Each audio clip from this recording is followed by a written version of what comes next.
Ano nga yung sinabi ko sa rally na nanilang ako ng Pilipino? Wala ka man lang maisip? Ito yung uri mo na hindi kailangan talagang nagbablog eh. Nami-mislead mo yung mga tao, nililin lang mo yung mga tao. Ang dahilan ay hindi mo man lang masabi kung ano yung aking mga panlilinlang na sinasabi mo rito. Makulo at panlilinlang. Hindi ganyan yung mga vloggers na kilala ko. Yung mga vloggers umaatake rin sa akin, pero hindi ako balat sibuyas. Sapagkat may basihan ang kanilang sinasabi.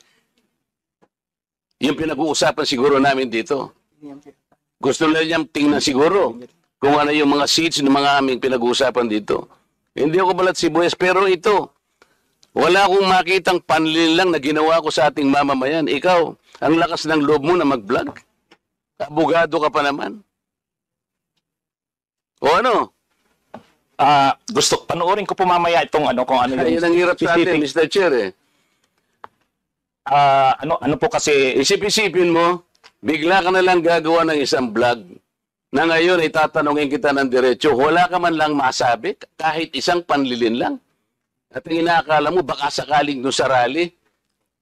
Ibig mo sabihin, naharap ako sa rallying pagkalaki-laki para manlilang lang ako ng mamamayang Pilipino? Hindi ka karapat-dapat na abogado eh.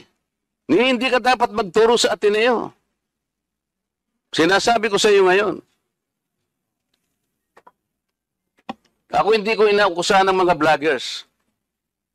Kahit masasakit ang sinasabi nila, ngunit merong basihan. Meron silang pinagmumulan na basihan. Kaya kaya ko na lang siyang itolerate, Mr. Chair, yung babaeng yun eh. Pero ikaw, attorney, dahil sa attorney ka, yan ang sinasabi mo, at nagtuturo ka pa sa isang reputable institution, dito lamang sa title mo eh. Huwag maniniwala sa pakulo at panlilin lang ni Marcoleta. Pagkatapos tatanungin kita ngayon, kung anong panlilin lang ang ginawa ko, wala ka man lang masabi. Kaya naman kitang idemanda, pero hindi na kita pagtitsagaan eh, kung ikaw lang.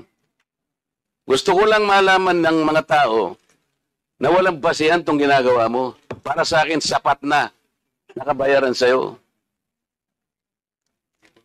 O total, hindi na siya makakibo, Mr. Chair. Tatigilan ko na siya.